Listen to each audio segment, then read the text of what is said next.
absorbe calcio, está aumentada más la reabsorción de calcio, le llega mucho calcio, se debilitan los huesos por la reabsorción de osteoblastos, le llega mucho calcio a nivel del riñón, pero no lo puede eliminar, ¿verdad? Entonces vuelve otra vez a incrementarse a nivel plasmático y hay niveles altos de hipercalcemia, ¿verdad? Hay hipercalcemia, hipofosfatemia, que en este caso, en ese caso de hipocalcemia que vamos a ver, es todo lo contrario, va a haber hiperfosfatemia, eso va a hablar, ¿cómo se llama? Iván, pero en hipercalcemia va a haber hipofosfatemia, hipercalcemia, ¿verdad? Mayor reabsorción de hueso, ¿verdad? Por eso los huesos están, pues, todos frágiles, ¿verdad? ¿Por qué? Porque está incrementada la actividad de la paratormona a nivel de los osteoclastos, eso van a estimular los osteoblastos y van a ver una reabsorción, mayor reabsorción de calcio de los huesos hacia la sangre, ¿sí? ¿Ok? Pero hay que básicamente, ¿verdad? Hay que, ese triángulo que menciono, ¿verdad? A nivel paratormona, que involucra huesos, involucra riñón e involucra intestino. Ese es un triángulo en el cual se va moviendo el metabolismo del calcio. ¿Ok? ¿Ok, Frida? Sí, doctor, claro, gracias. ¿Quieres otro comentario? Pero así es, adelante, cualquier cosa, pues, si no lo sé, pues lo leemos, ¿verdad? Y pues de acuerdo a lo que veamos en los libros, vaya, eso es algo que tenemos que releer a veces, no crean que esto es así, que pues hay que estar de una forma constantemente, ¿verdad? Pues leyendo, y es interesante el metabolismo del calcio, es un guión importantísimo en el organismo.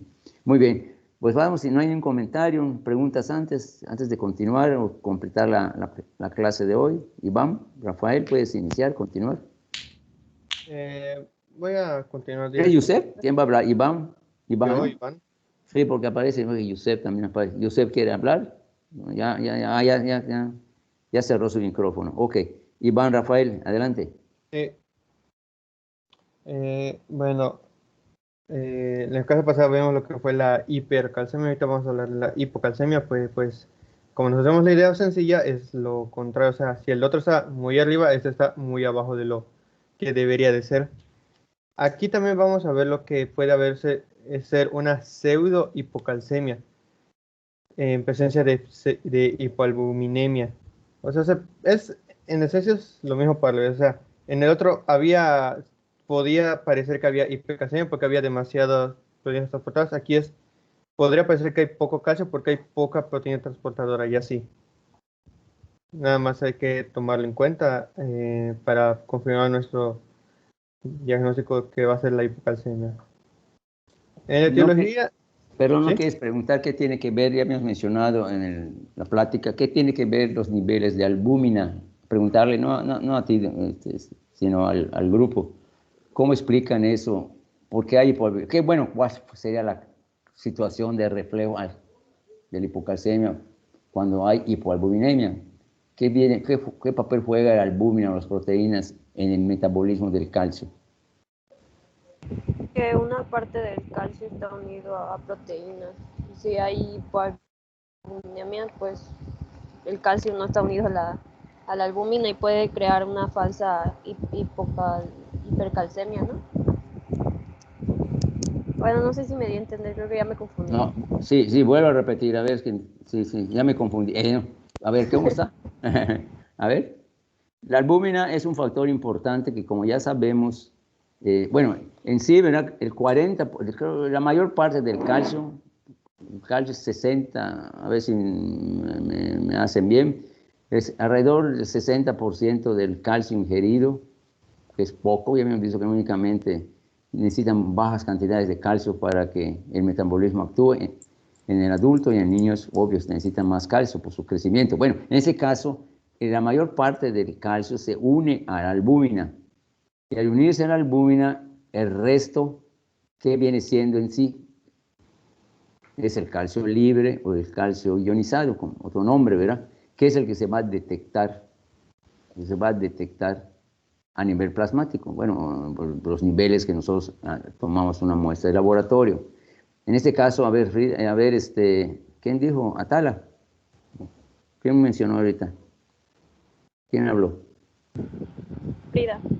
Frida. Bueno, entonces, ¿cómo quedó eso de la respuesta de la hipoalbuminemia? ¿O papel juega las proteínas, especialmente la albúmina del calcio? Frida, a ver cómo quedó, cómo lo habías entendido. Bueno, yo entiendo que una parte del calcio está ionizado, otra parte está libre y otra parte está unido a proteínas, en este caso la albúmina. Y por eso cuando hay hipoalbuminemia puede crear una falsa hipocalcemia. Falsa. ¿Está bien eso, O pseudo, es que creo que en otro libro lo Iván? menciona como falsa. Ok. ¿Está bien eso, Iván?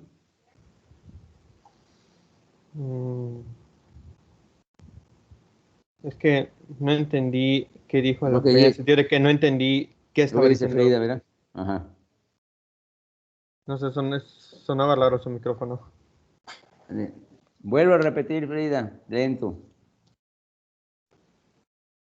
O sea, el calcio que ingerimos, la gran mayoría, la mayor parte del calcio que ingerimos, por ciento, está unido a las albúminas. Y el resto es el calcio libre que se deposita en otros lados, pero se llama calcio libre, o el calcio libre o el calcio ionizado, ¿no? ¿Qué es eso? ¿Cómo entendemos esos dos aspectos? A ver, ¿alguien me podría comentar?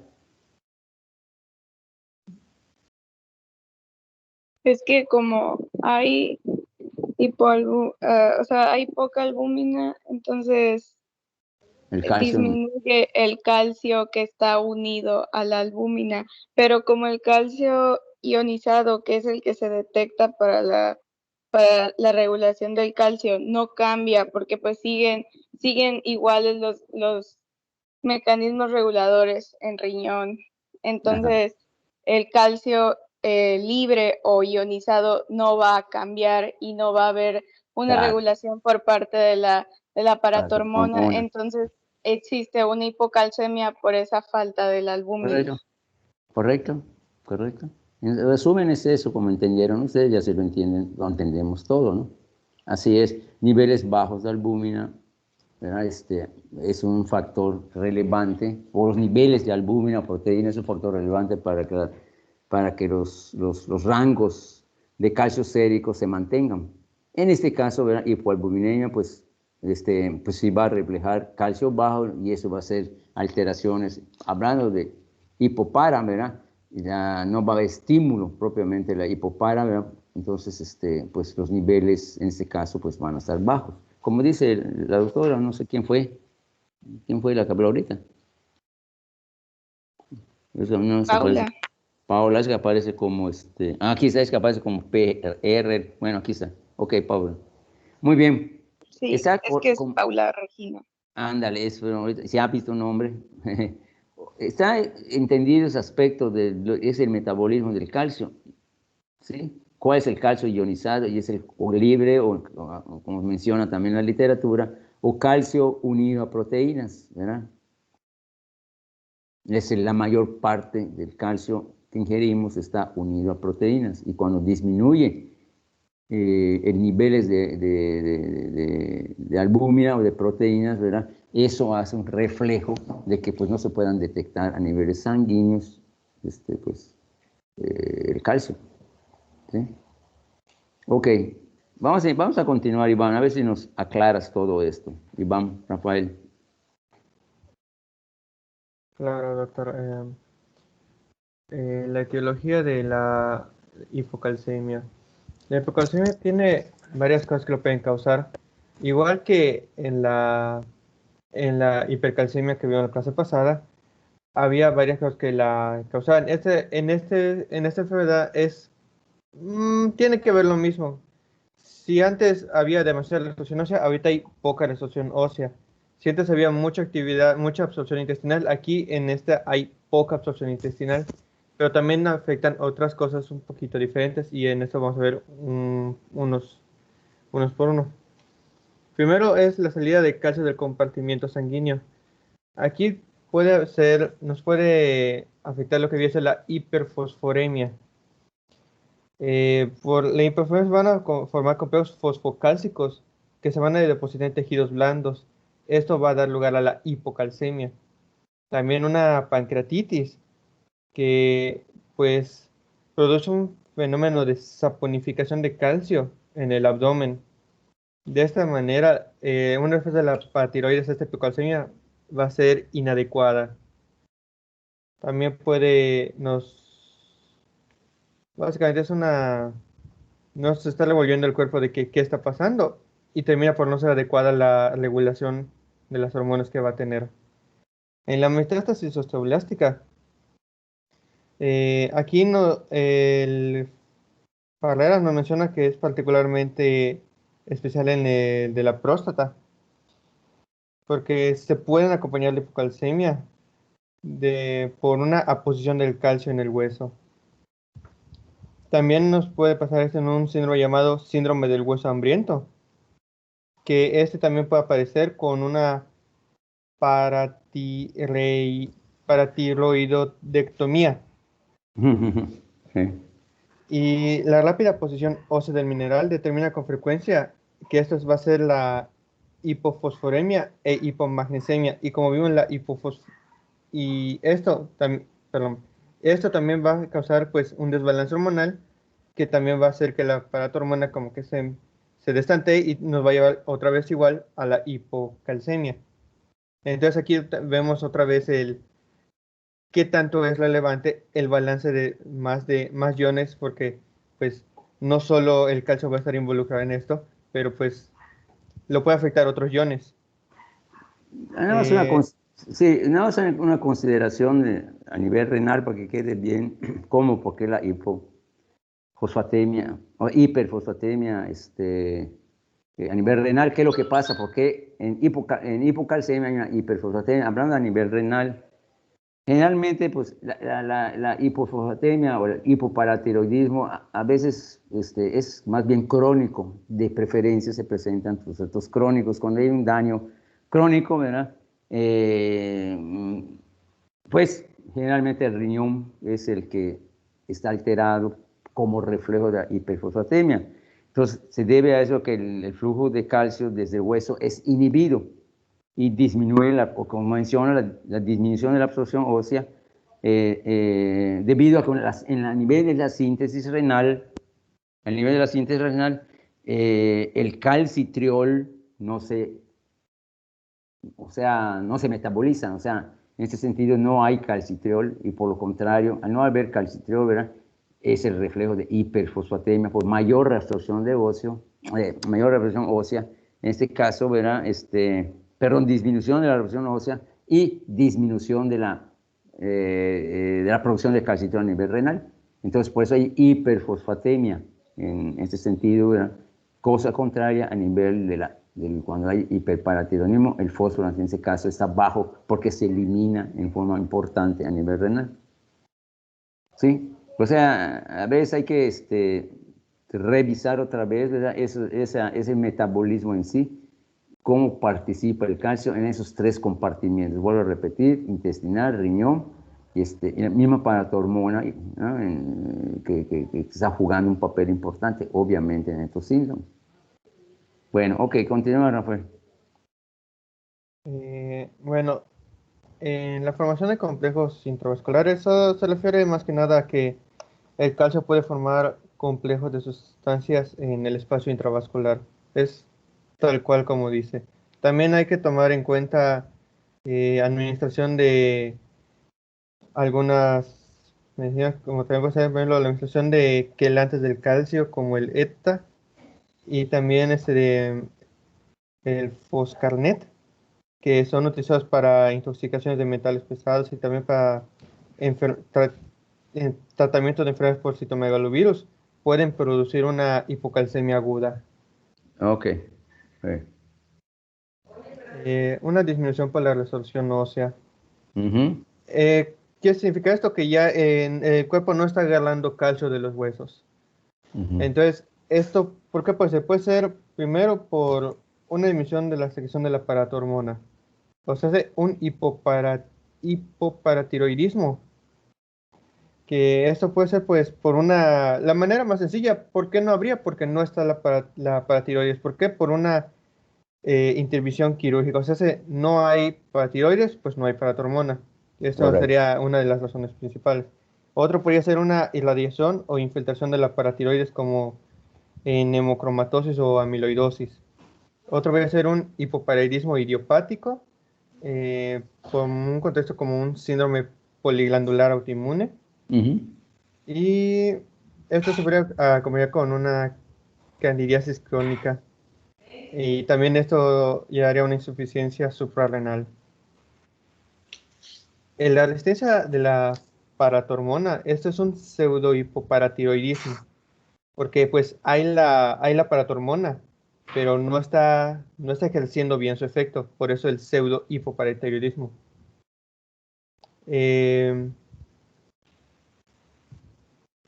Lo que respecta a fármacos, aquí entra la intoxicación por flúor, también el tratamiento con bifosfonatos y el denosumab. El denosumab ya lo mencioné en la clase pasada. ¿Alguien se acuerda dónde lo mencioné? ¿Dónde actúa? ¿Para qué sirve? Nada. Una pista, solo he hablado de otra enfermedad en la Elimina clase pasada. elimina la absorción. ¿Perdón? A ver, ¿cuál es el mecanismo son reguladores o moduladores que se utilizan en ese caso en ciertas patologías? Y como habló Iván en la plática previa, es un tratamiento que se utilizó ¿en dónde? En hiperparatiroidismo, pero ¿en qué aspecto? No sé si es lo que quieres preguntar, Iván. La idea más sencilla era que el hecho de que se dieran cuenta de que no se puede usar porque se utiliza para el contrario de la enfermedad. Exacto. El denosumab. Ujú. Son varios, ¿no? Pero en este caso el denosumab. Entonces, ¿cómo queda lo de denosumab? ¿Que lo contestaron, que lo respondieron? ¿Otra Pues vez? sí, se dieron cuenta de que pues era para la otra enfermedad. Inhibe la formación y funcionamiento y supervivencia de los osteoclastos. Ajá. Así reduce la absorción ósea y esto incrementa la masa ósea. O sea, no se está agarrando el calcio de los huesos y de esta manera pues está faltando en el cuerpo y tenemos lo que es la disminución de la absorción ósea. Así es como Ajá. funciona este medicamento. En este caso, sí, en este caso, ¿no? Hipo.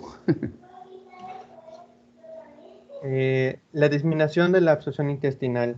Aquí es muy sencillo, simplemente, como les dije, el intestino grueso es es el mayor, donde más se absorbe el calcio. Recordemos que cerca del 90% del calcio que pasa por el abdomen va a ser defecado por las heces y el 10% se queda. Pero si este 10% no está siendo absorbido, pues vamos a tener lo que es el hipocalcemia. Esto puede darse, una de las más sencillas es la hipovitaminosis D, o sea, si no hay vitamina D. Recordemos que la vitamina D nos ayuda para poder absorber el calcio en el intestino. Estos casos crónicos de esto de la hipovitaminosis D puede llevarnos hasta osteomalacia. Aquí tenemos el cuadro clínico. Eh, la hipocalcemia tiene algo característico que es la tetania, pero va a empezar como en unas parestesias circumorales que conforme vaya avanzando y siendo más grave esto puede llegar hasta espasmos musculares y puede llegar hasta la tetania. En la tetania ya sería algo muy grave y vamos a ver, eso, uno de los signos más comunes que encontré es en las manos, se tuerce como si estuvieras intentando agarrar la parte anterior de tu antebrazo, que se tuercen así en la parte de la tetania. Por esto es como que lo primero que vamos a ver cuando hay esto de hipocalcemia, pero ya está llegando a los grados más graves. Eh, a ver,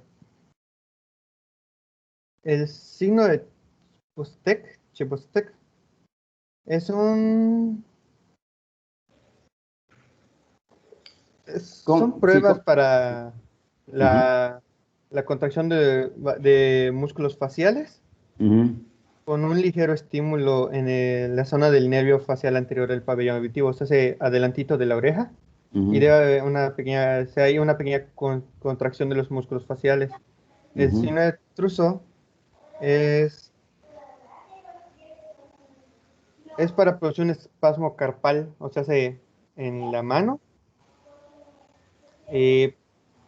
No entendí muy bien la Sí. técnica, pero es como que con Mire. presión en el antebrazo. ¿No lo vieron en propedéutica?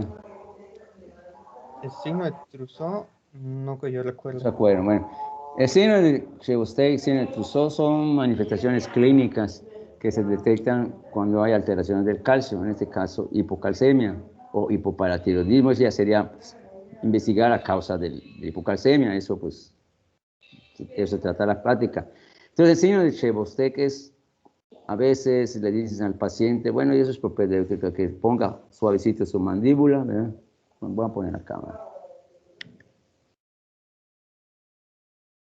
Bueno, ¿me ven? Bueno, ok. Que ponga suavecita la mandíbula. Hago esto, ¿no? Ponga. Y a través de una batelengua, pone nada más aquí abajito. ¿Ah? Y se le da un estímulo con un martillo. No vayan a ser martillo de albanila, un martillito que tenemos o deben tener ustedes para la propedéutica. Y se le da un ligero toque a nivel anterior de la apófisis mastoides, ¿no? Se le da un poquito de dolor, digo, de estímulo. ¿Y qué puede presentar cuando hay un signo de Chebostek? Hace esto así. O sea, se mueve la mandíbula hacia arriba, ¿no? Un movimiento. Claro que con delicadeza se le da, ¿verdad? Y con valores, en rangos de valores que ya sugieren este signo, ¿verdad? Pues son rangos de que los niveles de calcio están bajos. Ok, ese es el signo de Chebostek. Ok, sin embargo, que lo relea, ¿no? El signo de Trousseau, ¿verdad? Entonces haces a nivel del carpal, ¿verdad? Cuando es un espasmo carpal, pongo esto hace, ¿no? Se mueva o se va para arriba, bueno, el carpo, pero ¿cómo? ¿De qué forma? Tomándole la presión al paciente con un baromanómetro, obvio, ¿no? Y ven cuánto tiene de presión, ¿verdad? Si tiene, por ejemplo, 120, 70, pues sacan la presión arterial media, por decir 70, ¿cuánto sería? 130 y 70, por decirlo, o sea, no, son 200 entre 3, pues da como a 6, ¿no? Más o menos, ¿no? 70. Más la presión arterial media, ¿no? Se divide, ya deben saber cómo se saca la presión arterial media. Y da alrededor de 70 milímetros de mercurio. Pues se vuelve a desinsuflar, ¿verdad? Entonces vuelven a inflar el barométro a un rango de 70 milímetros de mercurio. ¿Sí me entienden? Primero presión sistólica, después presión diastólica, la suben y dividen en 3. El promedio que da, ese es el promedio, ese es el valor que van a insuflar el manguito, ¿verdad? Y debe haber supuestamente este espasmo. Apenas llega a 70 milímetros de mercurio, empieza a hacer el espasmo carpal, ¿verdad? Entonces ese es el signo de Trousseau, ¿ok? A nivel del carpo, ¿no? Como menciona Iván. ¿Ok? ¿Alguna pregunta? Sin embargo, relean otra vez la propedéutica, ¿no? Entonces, nada más es un recordatorio. ¿Ok? Muy bien. Ok. La hipocalcemia, cuando es intensa y aguda, puede llegar a causar lo que son las verdaderas convulsiones y también puede llevar ese edema de papilas. Cuando la hipocalcemia es causada por hipoparatiroidismo, puede haber lo que son síntomas en la piel, que son de dermatitis, eczema, psoriasis, también puede alopecia, y también puede haber presencia de surcos transversales en las uñas. Si nos acordamos tantito de la clase pasada, iba a haber un acortamiento del intervalo QT en el hipercalcemia. Entonces aquí vemos un alargamiento de este intervalo, que también es característico y nos puede avisarle que ya va a llegar al punto de la insuficiencia cardíaca y arritmias ventriculares. Y de manera crónica, la hipocalcemia puede causar lo que son cataratas. Correcto. Este es nuestro abordaje diagnóstico. O sea, aquí sigue más o menos igual que en el otro que les expliqué. Primero checamos que la albúmina, el calcio y todo esto, el equilibrio, todo esté adecuado. Entonces ya podemos decir que es una hipocalcemia confirmada. Entonces hacemos nuestra historia clínica, anamnesis, exploración física, checamos, revisamos y hacemos nuestros estudios que son, en esencia, son los mismos que para la hipercalcemia. Podemos checar el magnesio que hay y allá podemos saber si hay hiper o hipomagnesemia, que allá, pues, sabiendo un poquito de cómo funciona el balance de estos iones nos puede ayudar. Una elevación de la creatinina nos puede hablar sobre un hipoparatiroidismo secundario. El fósforo elevado, dependiendo de cómo anda, puede ser un pseudo hipoparatiroidismo o un hipoparatiroidismo. Y si está bajo, nos puede hablar sobre el déficit de la vitamina D o en alteración de los receptores de calcio. El tratamiento.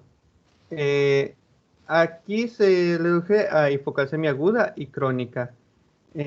Básicamente se refiere a regresar o dar el calcio necesario para que suba el nivel a algo que quite el problema de manera muy inmediata. En caso de emergencia serían 1 a 3 ampollas de gluconato de calcio al 10% diluidas en 100 a 150 mililitros de suero glucosilado durante 10 a 15 minutos. Y en caso ya normal, no grave, nuestro paciente está bien, nada más se lo detectamos y tenemos que hacer algo. Es 1 a 2 miligramos es lo mismo, pero 1 a 2 miligramos por kilogramo de peso por hora.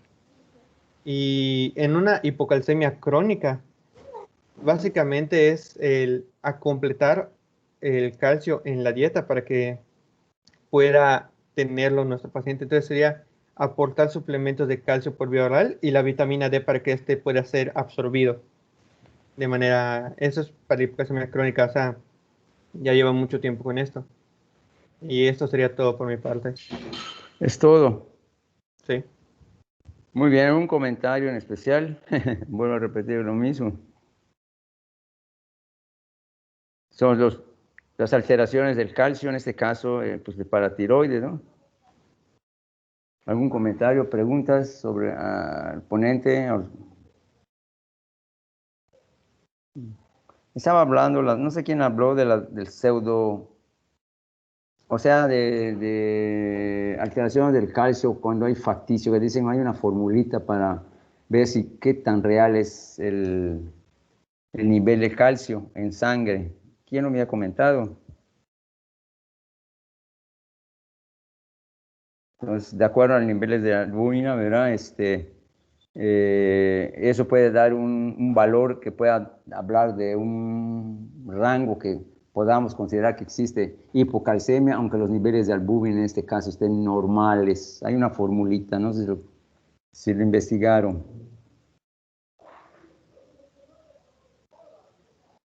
Doctores.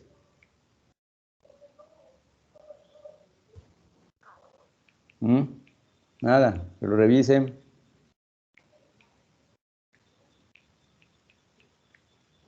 Nada. Bueno. Sí, creo que el libro decía una fórmula para sacar el calcio corregido, pero no me acuerdo cómo No se era. acuerdan. Pero A sí ver, está. que lo revisen rápidamente. Calcio corregido, pongan ya calcio corregido.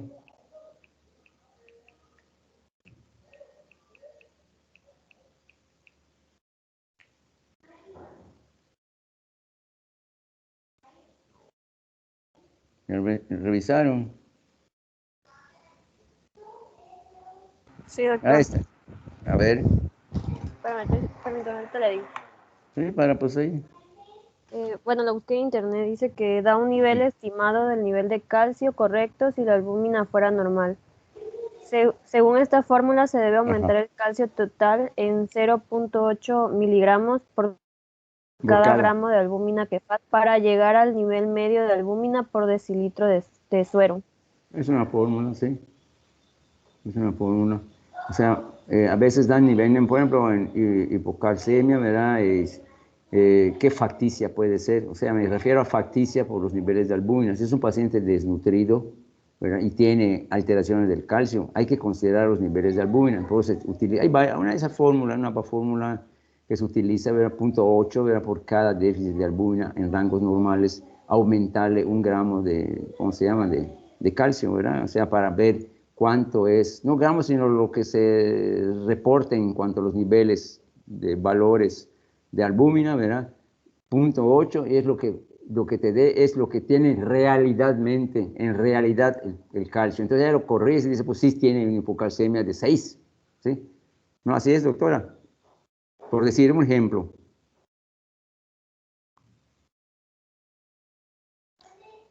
¿No? ¿Qué pasó? ¿Qué pasó? Ya nos vamos.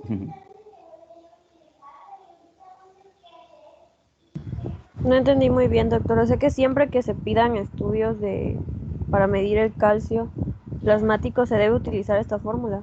Siempre y cuando estés sospechando que el paciente está cursando con una hipoalbuminemia, que está desnutrido, ¿no? Entonces el nivel de calcio a veces está en rangos normales, ¿verdad? Pero debes considerar, si es un paciente que te está reportando una albúmina de 3, ¿verdad? Eso pues, no de 3, bueno, un rango de 3, 4 de albúmina, o proteínas totales. A veces hay una fórmula de proteínas totales también, en la que hay que valorar los rangos de esas proteínas o de albúmina específicamente, ¿verdad? Y con base a eso se corrige o se detecta mejor la cifra real de calcio en sangre, ¿verdad? Entonces podemos decir si este paciente tiene un nivel normal porque ya se corrigió y no es una hipocalcemia, sino es por hipoalbuminemia y por otras causas, ¿verdad? O en realidad sí, a lo mejor puede ser que tenga hasta más bajo el calcio de lo que se está reportando. No sé si me explico. No, reviso, es que no tengo en mano la fórmula. Sí quedó. Sí, entonces solo es en caso de hipoalbuminemia, bueno, de que se sospeche, ¿no? Sí. Por ejemplo, dígame, un calcio de 8, por decir, ¿verdad? Y tiene una albúmina de 3, ¿sí? Según, bueno, aquí tengo una formulita, ¿no? Podría decir, tiene un calcio de 8 miligramos de cilitro, aparentemente está en rangos bajos, ¿verdad? ¿Será una hipocalcemia? Sí, tiene una hipocalcemia, ¿verdad? Pero ¿es realidad o es facticia? ¿Verdad? Entonces hay fórmulas que se utilizan en este caso, por ejemplo, y acorde con rangos de albúmina, ¿verdad? Ya me ha comentado que tiene calcio 8 y albúmina de 3 gramos de cilitro, nos da un valor corregido de 8.8 miligramos. Entonces sí correlaciona ese valor al nivel de albúmina. ¿Sí? Ese paciente sí en realidad tiene un problema de hipocalcemia, a determinar por qué, ¿verdad? Probablemente sea un hipoparatiroidismo. O sea, a veces nos dan rangos normales del calcio, pero tiene albuminas bajas y ese calcio que está normal puede ser hasta más bajo, ¿verdad? ¿Sí me entienden? Entonces, ¿por qué? Porque como ya sabemos, la gran mayoría el porciento importante del calcio, de lo que ingerimos, se une a proteínas, ¿verdad? Y eso hay que tener en consideración. ¿Sí? Pero siempre utilicen esa fórmula, o hay varias formulitas, ¿no? O sea, pero siempre utilicen cuando hay sospecha de que un calcio esté bajo y es un paciente que, pues, ¿cómo está la albúmina? A ver si en realidad ese nivel de calcio correlaciona a los niveles de albúmina. Para no equivocarnos, está normal y a lo mejor tiene más bajo, ¿verdad? Entonces sí tiene hipocalcemia, ¿verdad? Sobre todo para el tratamiento que se le esté dando. Ok, ¿algún otro comentario?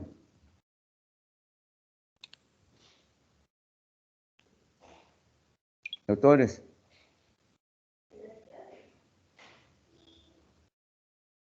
Alguien habla. Bueno, ¿me escuchan?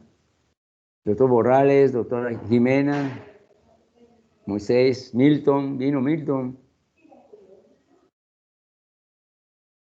¿Sí? Bueno. Sí, doctor, se lo escucha. Pues no sé si qué sugieren, vamos, son las 11:51, nos queda una hora. Lo que quiero hacer es una pequeña revisión. No sé si ustedes consideran algunos aspectos que podamos abarcar. Ya lo planeé, que lo comenten, ¿no? Que me piensen ustedes cómo podemos abordar el repaso que vamos a dar y volver a recapturar algunos puntos.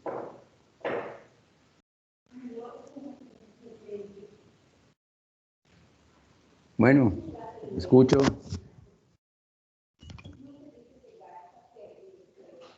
O con base a cuadros clínicos.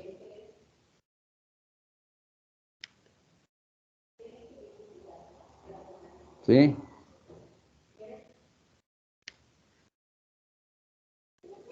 Bueno. Sí, doctor, yo creo que estaría bien un repaso con cuadros clínicos para Ajá. comprender un poco más los temas. Si no me deme chance, a ver cómo estamos, revisar, examinar, a ver, quiero bajar los cargos de descarga de mi drive. Bueno. Voy cargando.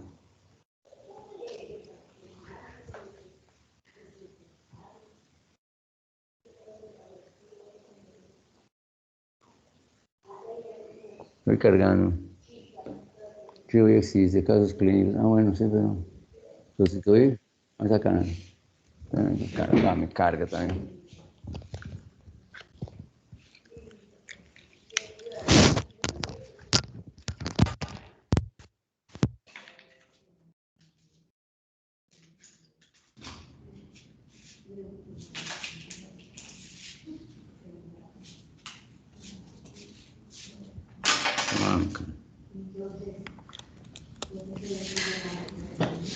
Voy a cargar casos clínicos. Cargando. Un poco lenta.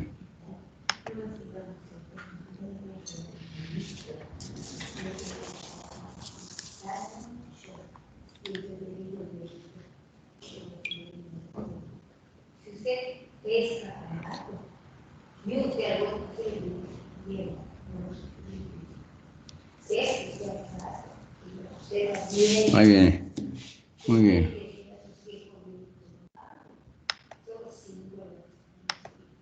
Vamos a hacer más grande.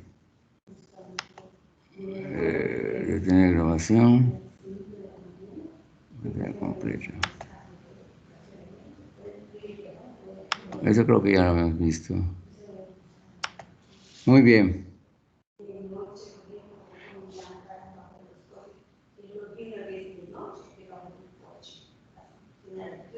Bueno, leen, ¿ya vieron? ¿Ven la diapositiva? Sí. Bueno, ¿la ven? Sí, se ve. Sí. Bueno. Bueno, ¿ven la diapositiva, doctores? Sí, Sí, doctor, se sí ve, se ve la doctor. diapositiva. ¿Sí se ve? Eso no les escucho. Sí se ve Sí, la doctor, sí Bueno, se ve. no les escucho, doctores. ¿Se ve la diapositiva? Sí se ve, doctor. Sí, doctor, sí se ve. Bueno, ok. ¿Alguien podría leer la ficha bibliográfica, el caso clínico?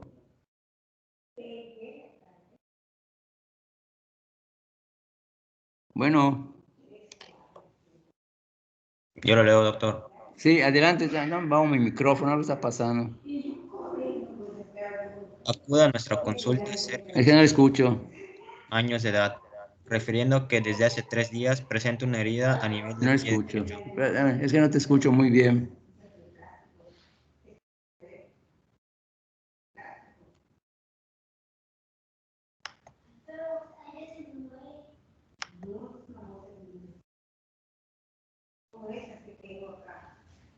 No sé.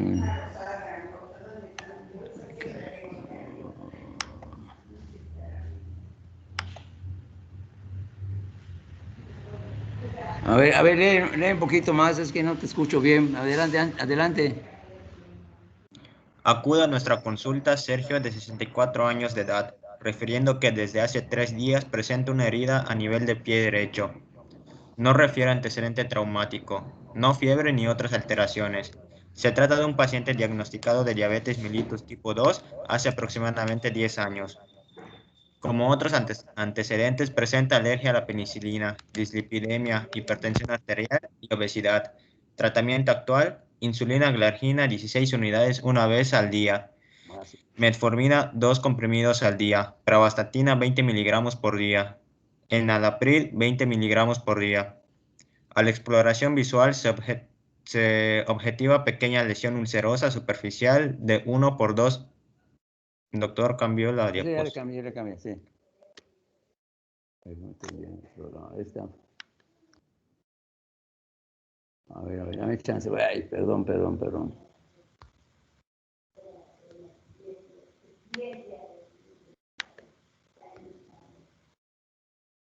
Vamos, mejor ya me estoy yendo a la diapositiva.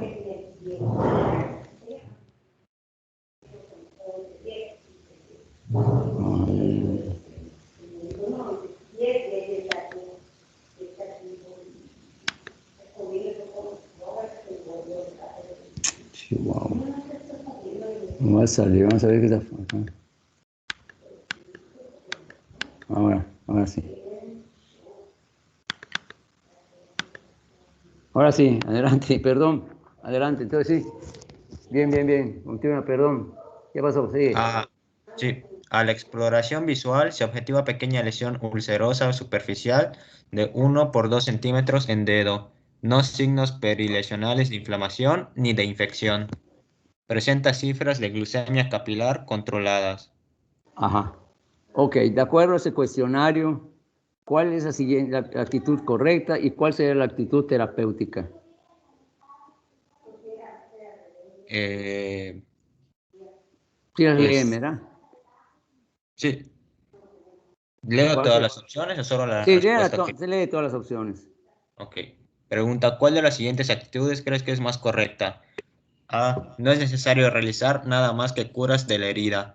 B. Es necesario realizar una radiografía del pie para descartar una osteomielitis subyacente.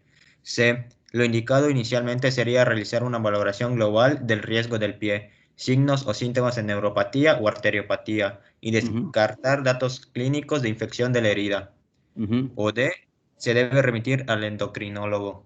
No lo sé, lo manda al endocrinólogo. ¿Cuál sería entonces la potencial respuesta? La C. La C, bueno, C. ¿Qué quiere decir la C? Lo indicado indicado inicialmente sería realizar una valoración global del riesgo del pie. Muy bien, C. La siguiente, la 2. ¿Cuál sería la actitud terapéutica más adecuada si objetivamos un índice tobillo-brazo de 0.8? ¿Cuál sería? Eso es bueno, vamos a ver, eso no lo vimos ni nada, pero es parte del cuestionario, ¿no? La actitud terapéutica más adecuada. O si objetivamos que tiene un índice brazo de 0.8, es una medición antropométrica que requiere nada más el tamaño en la cual la lesión, valorar ese índice, en la que dice lo más indicado es remitirlo al especialista en cirugía vascular, es un índice, ¿verdad? Que ellos manejan. Sin embargo, lo vamos a ver y lo vamos a considerar. Curas locales de la herida y control clínico evolutivo y vigilancia de la glucemia capilar, cobertura antibiótica o remitir a urgencias en el hospital. ¿Cuál sería? Vamos a considerar esa pregunta en una forma lógica, pensar en una lógica aunque no vimos ese famoso índice, ¿no? Serían las curas locales de la herida y el control de la glucemia capilar. O sea, B, ¿no? Por decir, la 2 es la siguiente, ¿no? Curas, vamos a pensar B, vamos a considerar, ¿no? Muy bien. Muy bien, aquí puse yo arbitrariamente, dice, corrección del cuestionario. ¿Alguien lo podría leer? La respuesta correcta, nada más. La respuesta correcta es: lo indicado inicialmente sería realizar una valoración global del riesgo del pie. Ok, sí. Y descartar datos clínicos de infección de la herida.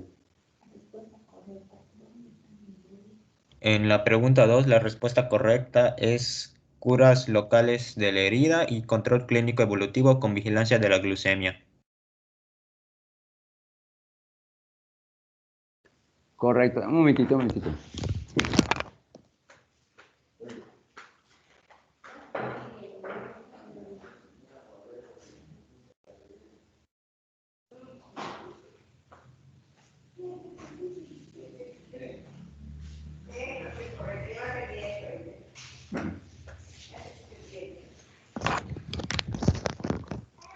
Perdón.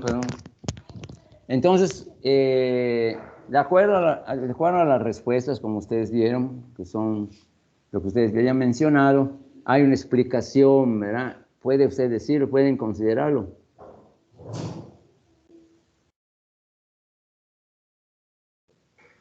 Sí, ahí lo dice explicación.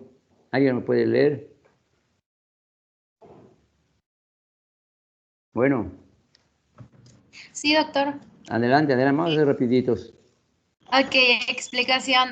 En un paciente diabético con una lesión en pie se debe realizar una valoración global tanto del pie para descartar datos de arteriopatía y neuropatía como de la lesión para descartar datos de infección de la misma. La lesión que presenta el paciente es superficial de 3 días de evolución y no existen datos que indiquen la necesidad de realizar pruebas complementarias como una radiografía. No está indicado remitirlo a endocrinología. Correcto. ¿Y la otra explicación? Inicialmente lo indicado es realizar curas de la herida y control clínico evolutivo con vigilancia de la glucemia capilar. No está indicado remitir a cirugía vascular ni al hospital, pues no está indicado realizar revascularización vascular con un índice de 0.8. No se debe realizar tratamiento antibiótico de amplio espectro si no objetivamos datos claros de infección. Correcto. Prácticamente es manejo sintomático, control de su glicemia. Muy bien. ¿Qué les puede dar de explicación todo esto en relación a diabetes que vimos? Una parte, claro, diabetes vimos de una forma más amplia, ¿verdad? ¿Cómo lo podemos ver desde qué importancia tienen los niveles de glucosa, ¿verdad? La evolución clínica del paciente y las características del paciente? En este caso es una simple herida, ¿verdad? Pero ¿qué puede condicionar todo esto si no se corrige, ¿verdad? O no se aborda de una forma, digamos, adecuada, en este caso adecuado tiene que ser, ¿verdad? Para que no se vaya a complicar. ¿Me pueden considerar algunos aspectos más sobre las complicaciones? Vimos cuáles serían las complicaciones crónicas de los pacientes diabéticos, llámese tipo 1, tipo 2, y como ustedes van a valorar a nivel de la consulta externa de primer nivel como médicos generales por el momento, ¿verdad? Probablemente se maneje más de este tipo de pacientes, tipo 2, ¿verdad? ¿Algún comentario en especial? ¿Alguno que le podrían traer en cuanto a las pláticas que vimos o dieron ustedes sobre diabetes en cuanto a las complicaciones crónicas? Una de ellas es esto, ¿verdad? Recordando un poco de diabetes, ¿verdad?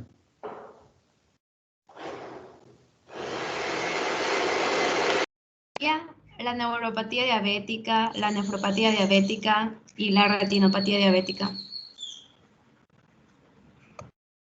Voy a quitar. Perdón, estas serían las complicaciones crónicas, ¿verdad? Y bueno, crónicas, vamos a dejarlo así. Hay que revisar, ¿verdad? Todas estas características de cada una.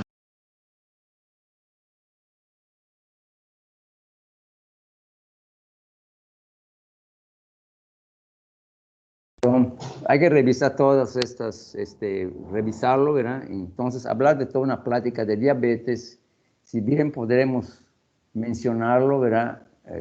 Vamos a ver.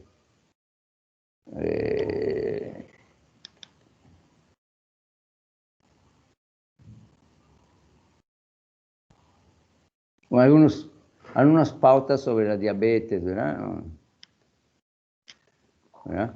Diabetes mellitus, ¿verdad? Habían visto sus conceptos, su desorden metabólico, sus causas. Yo voy a pasar estas diapositivas, ¿verdad? Y si hay algún comentario en especial, me van haciendo pausa. Ya hemos visto los síntomas, hay que revisar los síntomas. Vuelvo a repetir, generalmente, casi si bien los dos, tanto diabetes tipo 1, tipo 2, se presentan con estas características, generalmente no es así. Tipo 2 es más con estos síntomas, ¿verdad? Tipo 1 es, si bien tiene unas presentaciones, pero a veces la diferencia entre uno y otro, hay que verlo, la edad y todo eso que hemos mencionado, ¿verdad? Como se describe acá, ¿verdad? Ya hemos visto qué características es de la diabetes, ¿verdad? Si es autoinmunitaria generalmente, ¿verdad? Y generalmente a veces es desconocida como causa idiopática. Se siguen haciendo nuevos estudios, también en diabetes tipo 2, que a veces hay otros aspectos que habían no tan claros más que la obesidad. Bueno, en este caso tipo 1, ¿verdad? Factores genéticos, ¿verdad? No olviden que ellos son muy frecuentes a la cetoacidosis y hay una en déficit completo de insulina, ¿no? En tipo 2, habíamos comentado todos estos aspectos de presentación, sobre todo en pacientes de sedentario, obesidad, síndrome metabólico que está presente en ellos generalmente, ¿verdad? Y lo que los va a caracterizar diabetes tipo 2, como menciona la diapositiva, es una insulinoresistencia y en forma compensatoria hay una forma de déficit, si bien se secreta por páncreas insulina, a veces es deficiente, ¿no? Muy bien. Olvidar, ¿verdad?, que también hay que mencionar en cuanto a los aspectos de diabetes, pues la diabetes gestacional, ¿verdad? Es otra parte, es otra presentación que a veces nosotros vamos a tener en la práctica clínica, mujeres embarazadas que pueden presentar diabetes gestacional en un primer embarazo, si ya tiene otro embarazo, también con alteraciones de la diabetes, a lo mejor francamente estamos manejando o ya estamos de plano una paciente diabética embarazada, ¿sí? Aquí está, ¿verdad? Revisar todo, ¿verdad? La patología, cada una de ellas, ¿verdad? Aquí como se menciona, incluye formas de diabetes asociada a tipo 1, a una inmunológica destrucción completa de las células beta. Y en la otra, pues hay un poquito de diabetes, hay un poquito de insulina, pero a veces es deficiente y hay un síndrome de resistencia a la insulina, ¿verdad? Diabetes tipo 2, ¿verdad? Puede haber procesos, como dice, que engloba formas de diabetes no asociadas a procesos autoinmunitarios, como es en la diabetes tipo 1. Bueno, aquí está, vuelven a insistir en diabetes, factores ambientales, ¿no? Se menciona la microflora bacteriana, ¿verdad? Algo que haya desencadenado este tipo de diabetes tipo 1. Vuelvo a repetir, no es que ustedes manejen en general diabetes tipo 1, generalmente nosotros vamos a estar manejando pacientes gorditos, síndrome metabólico y diabetes tipo 2 como médicos, ¿sí? Voy a pasar más o menos rápido el tipo 1. En el tipo 2, ¿verdad? Aquí está. Miren, este paciente con sobrepeso, ¿verdad? Y que tiene un síndrome metabólico, y ya habíamos comentado síndrome metabólico, cómo hacemos el diagnóstico de síndrome metabólico, talla, cintura, cuadrado, ¿verdad? Todo eso, ¿verdad? Qué grado de obesidad tiene, y potencialmente es un paciente que si ya tiene o va a tener problemas de diabetes tipo 2 por una destrucción por consumo en forma frecuente ya de la poca reserva de insulina que tenga, pues va a presentar diabetes tipo 2. Generalmente está asociada a la obesidad, ¿verdad?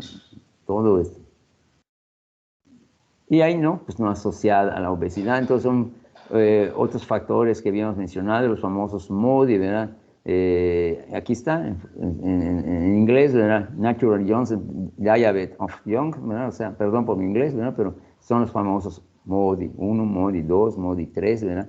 Generalmente el MODI tipo 2 es la que más o menos se presenta de una forma más frecuente cuando estos pacientes no se asocian a obesidad, pero tienen alteraciones en la glucosa, pero son jóvenes, ¿verdad?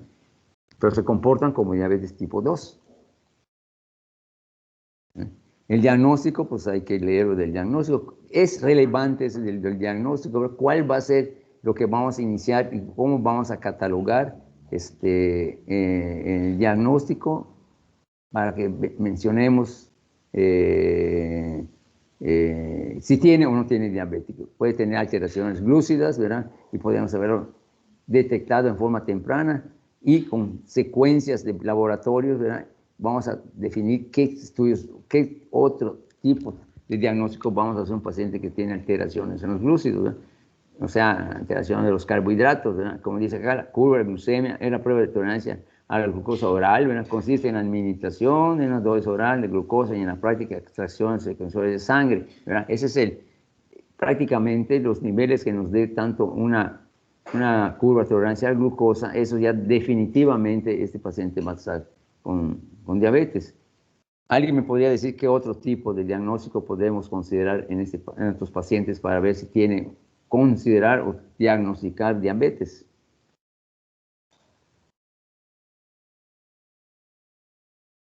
Hay un cuadro caso clínico que a ver si lo tengo por allá para ver en relación con el diagnóstico.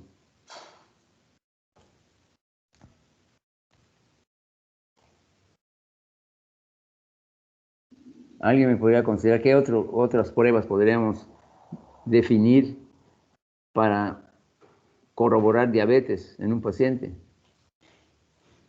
¿Qué otro dato, qué otra prueba B solicitamos para diagnosticar diabetes?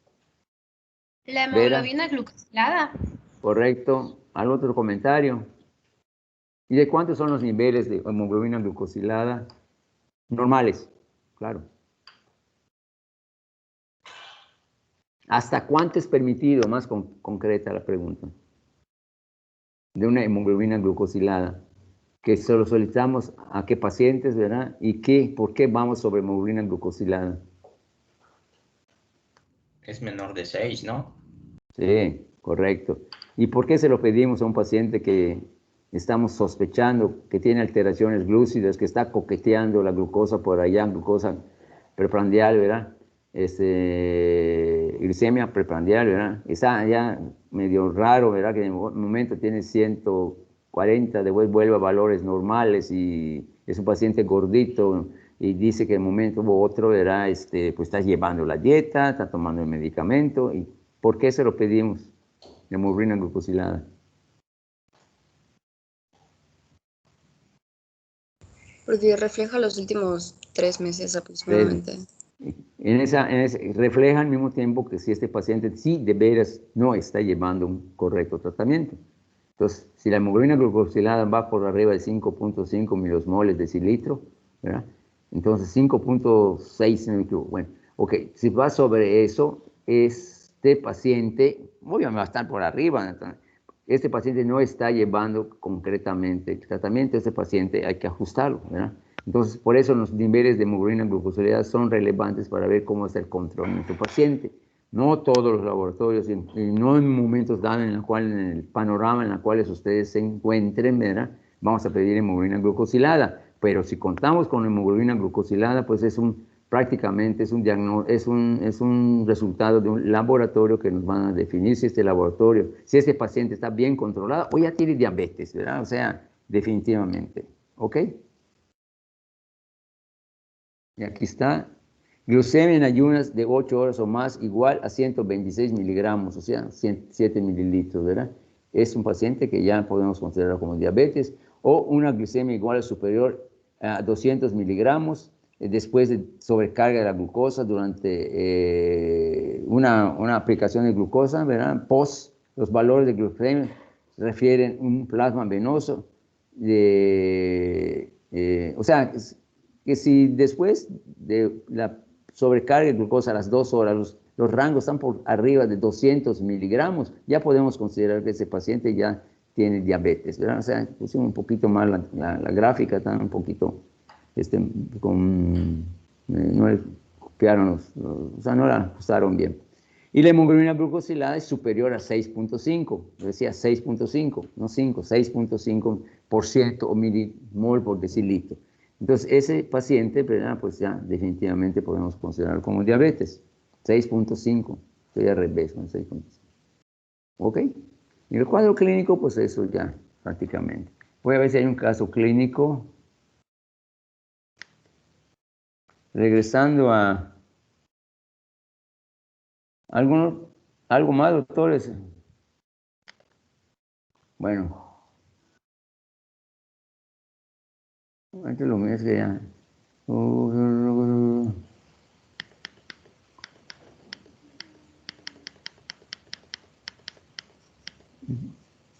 Bueno, ok. A ver si hay un cuadro clínico, laboratorio. Revisar ese.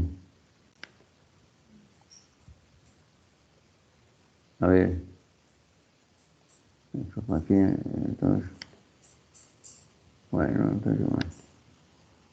Ahora ya déme chance, ¿verdad? ¿Algún otro que en cuanto a la diabetes, ¿verdad? Casos clínicos.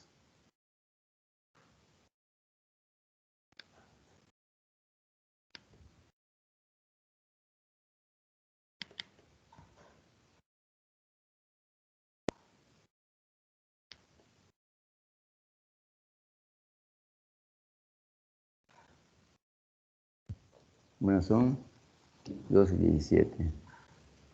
Es un poco lento, no cargado mucho mi drive. A ver, les escucho, doctores, para que no nos durmamos. Hablen, alguien hable. Bueno, aquí regresamos a los cuadros clínicos.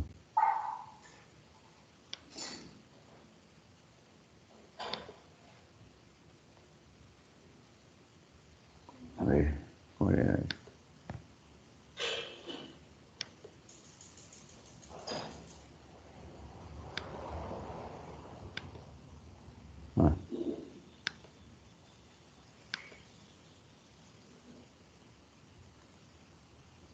Entonces, vamos a ver si hay otros casos clínicos, a ver si...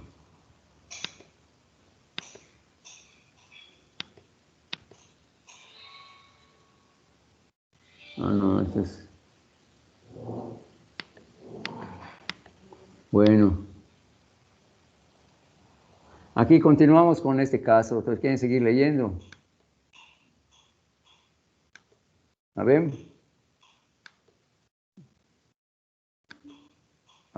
¿La ven, doctores? Bueno. Sí, léelo el planteamiento 2.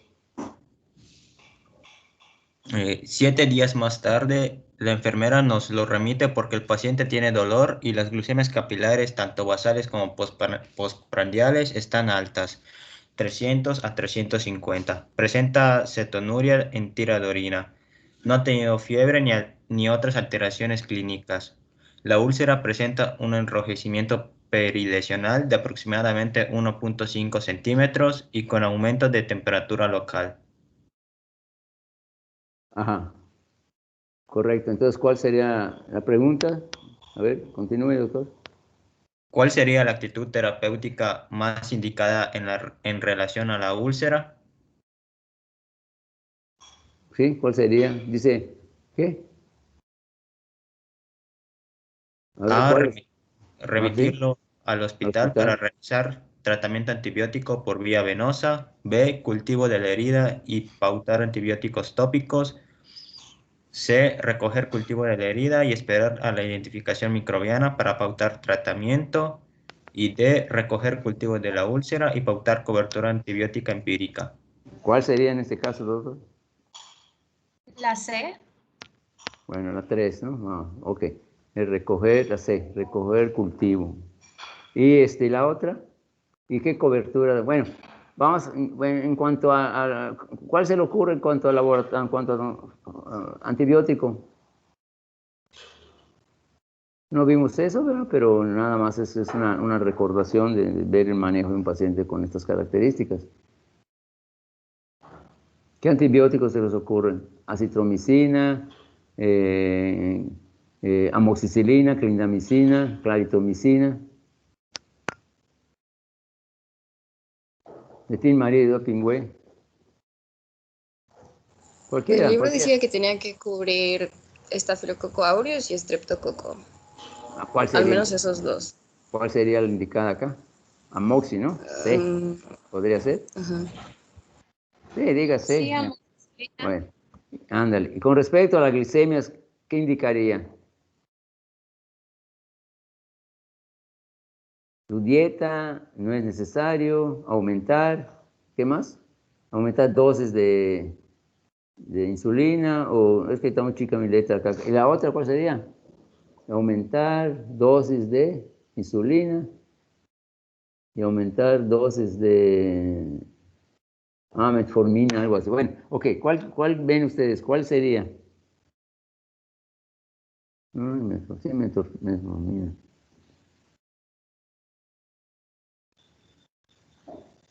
Cualquiera, diga, doctor, para que pasemos al siguiente. Creo que sería aumentar dosis de insulina. Entonces es la D, ¿no? ¿No? Sí. Ok. Doctor. ¿Qué? Perdón. Pero el paciente no era alérgico a la penicilina. No comentamos, era alérgico. Pues sí. Dice la historia. A ver. Pero generalmente cuando es alérgico a la peni, sí puede haber una reacción cruzada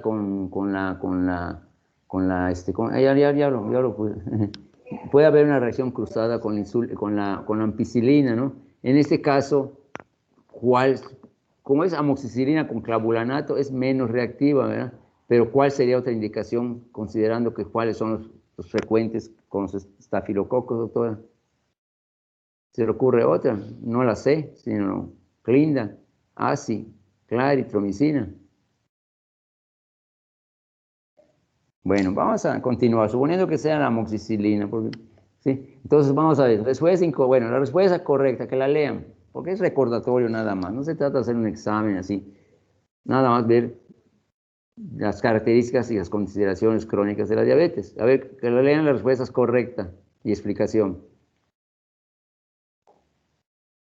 A ver, doctora, usted que comentó que es alérgica a la penicilina.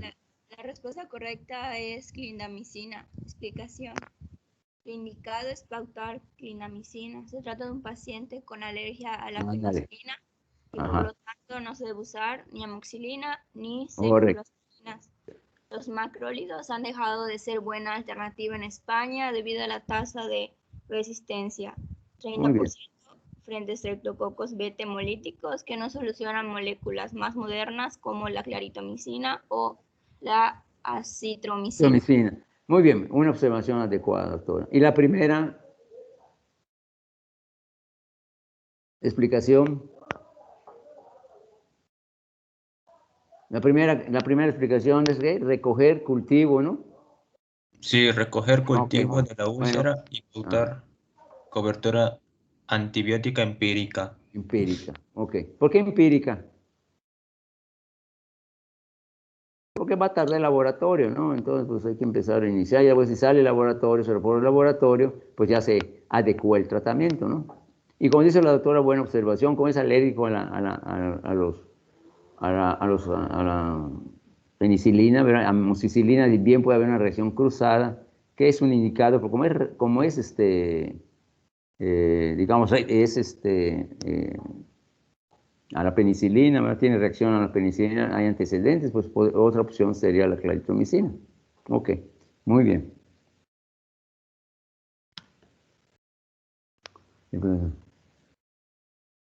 Muy bien, vamos a dejarlo en esa forma, ¿no? Porque, ¿alguna otra consideración en cuanto a diabetes, doctora? Doctores, porque, a ver cómo estoy aquí en cuanto a los casos clínicos.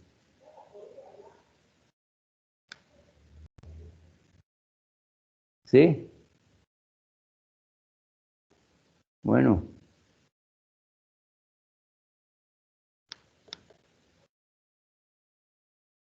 Bueno. No, doctor, yo creo que todo bien. Bueno, yo creo que, mire, vamos a hacer una cosa.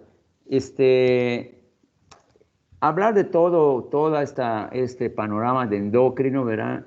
Podemos ponernos de acuerdo y el lunes, en una forma somera, ¿verdad? Vamos a estar yendo y viniendo de acuerdo a lo que hagamos unas preguntas, que ustedes hagan las preguntas para que podamos correlacionarlo con las diapositivas que tenemos, ya sea yo o ustedes, ¿no?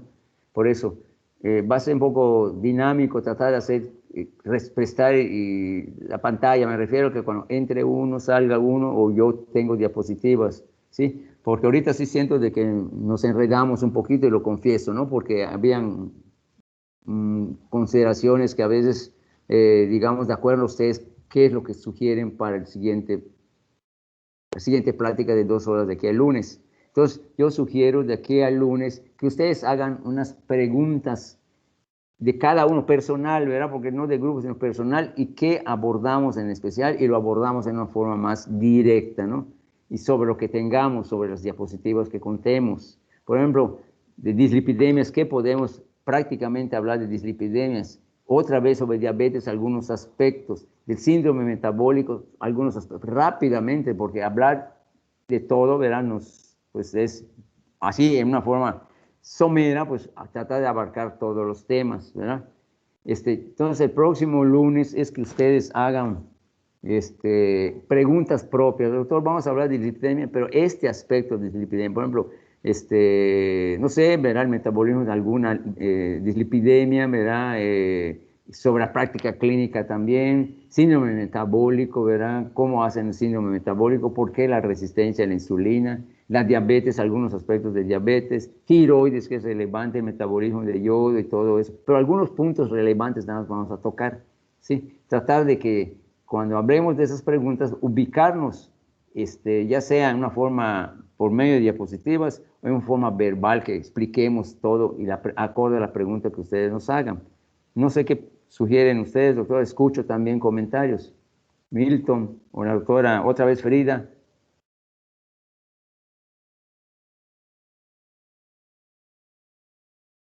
Paulina, Iván. Bueno. Sí, yo creo que está mejor así con preguntas directas para que sea más rápido y más puntual. Más rápido, sí, porque sí. Y si hay oportunidad, pues pero los casos clínicos los vamos a trazar un poco más, ¿no? Porque ya no se trata, imagínense un caso clínico, pasa un caso clínico ahorita y lleva más tiempo.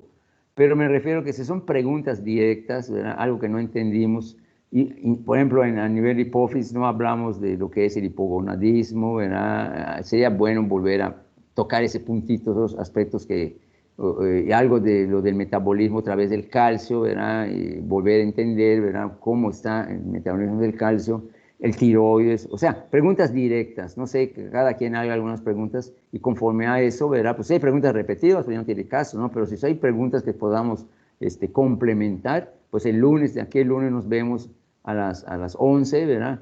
Y aplicaremos las 2 horas y trataré de ser un poquito más secuencial en cuanto a las diapositivas, ¿no? ¿No? Doctores. Sí, bueno, doctor, está bien. ¿Seguro? Me parece bien. Sí, que hagan preguntas, Iván, que hagan, entonces con base a eso, ¿verdad? Pues haremos lo que consideremos, lo que ustedes, acorde a la pregunta, lo que ustedes consideren en este aspecto para poder responder. ¿Sí? O el grupo que dio incluso, que habló de diabetes, ¿verdad? Pues probablemente haya tenido más dudas o en ese momento no se detalló completamente el perfil que ustedes queremos, que nosotros queremos que ustedes tengan, ¿sí? A primer nivel de atención.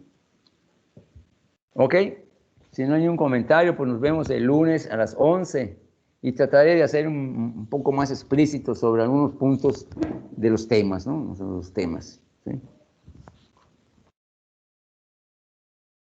Sí, doctor, gracias.